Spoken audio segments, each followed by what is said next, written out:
রেনিশা ছোটবেলা থেকেই ছিল অস্বাভাবিক। যখন অন্যরা খেলাধুলায় মত্ত থাকত, রেনিশা গভীরভাবে প্রকৃতির সাথে যুক্ত থাকত। সে ছিল একাধারে ধৈর্যশীল, চিন্তাশীল এবং জ্ঞানের প্রতি তীব্র আগ্রহী। কিন্তু সে জানত না, তার ভেতরে লুকিয়ে আছে এক অদ্ভুত শক্তি, প্রকৃতির গভীরতম শক্তির সাথে তার আত্মিক যোগসূত্র। রেনিশার জীবনের মোড় বদলালো এক রাতে, যখন সে গ্রামের বাইরের জঙ্গলের গভীরে হেঁটে যাচ্ছিল। হঠাৎ করে এক প্রচণ্ড ঝড় শুরু হলো। বনের বড় বড় গাছগুলো হাওয়ায় ভেঙে পড়তে লাগলো, চারপাশ অন্ধকারাচ্ছন্ন। ঝড়ের তীব্রতায় রেনিশা দিশেহারা হয়ে পড়ল।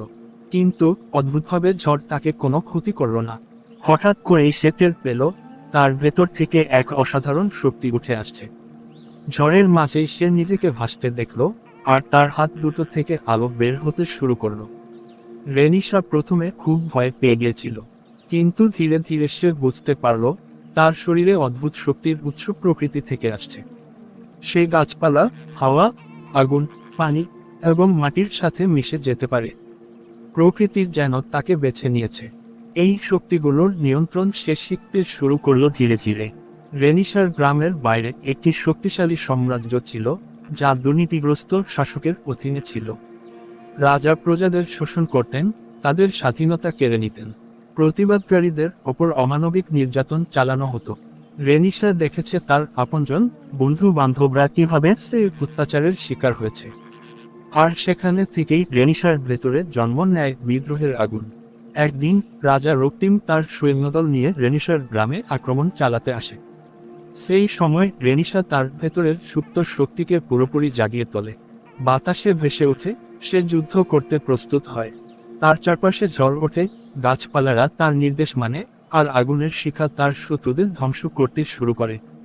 সৈন্যদের দিক থেকে তলোয়ার এসে পড়লেও রেনিশার শক্তি তাকে রক্ষা করে। যুদ্ধের মাঝে রেনিশার মনে দ্বিধা দেখা দেয়। তার নিজের গ্রামকে রক্ষা করতে গিয়ে সে কি অন্যদের ক্ষতি করছে? সে কি শক্তির অপব্যবহার করছে? এই দ্বিধা তাকে গভীরভাবে নাড়া দেয়। সে তখন এক প্রাচীন সাধুর স্মৃতি মনে করে, যিনি তাকে বলেছিলেন, ক্ষমতা শুধু নিজের জন্য নয়, অন্যদের জন্য ব্যবহার করা উচিত। ন্যায়ের পথে চললে কখনোই তোমার শক্তি ক্ষতির কারণ হবে না। এই চিন্তা তাকে শান্ত করে। সে বুঝতে পারে, সে লড়াই করছে শোষিতদের পক্ষে, অত্যাচারীদের বিরুদ্ধে। তার উদ্দেশ্য শুধু ধ্বংস নয়, বরং পুনর্গঠন। রাজা রক্তিম এক বিশাল যুদ্ধ ঘোষণা করেন। রেনিশা তার সব শক্তি দিয়ে লড়াই করে। পুরো প্রাকৃতিক শক্তি তার নিয়ন্ত্রণে ছিল। বাতাসের ঝড়, আগুনের শিখা এবং পানির প্রবাহ একসাথে মিলে রাজার বাহিনীকে কাবু করে ফেলে।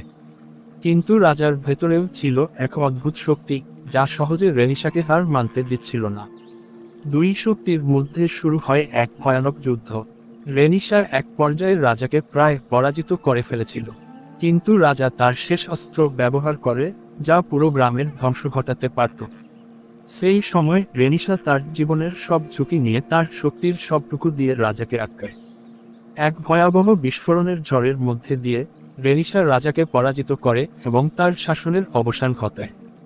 রাজা রক্তিমের পতনের পর গ্রাম ও তার আশেপাশের অঞ্চলগুলো শান্তিতে ফিরতে শুরু করে। রেনিশা শুধু একজন বিজয়ী যোদ্ধা নয়, সে এক নতুন ভোরের প্রতীক হয়ে ওঠে। মানুষ তাকে সম্মান করতে শুরু করে, কিন্তু রেনিশা জানত, তার কাজ এখনো শেষ হয়নি। পৃথিবীতে অন্যায় ও অত্যাচারের শেষ হয় না। তাই সে প্রস্তুত রইল, তার শক্তি দিয়ে সবসময় ন্যায়বিচার প্রতিষ্ঠা করার জন্য।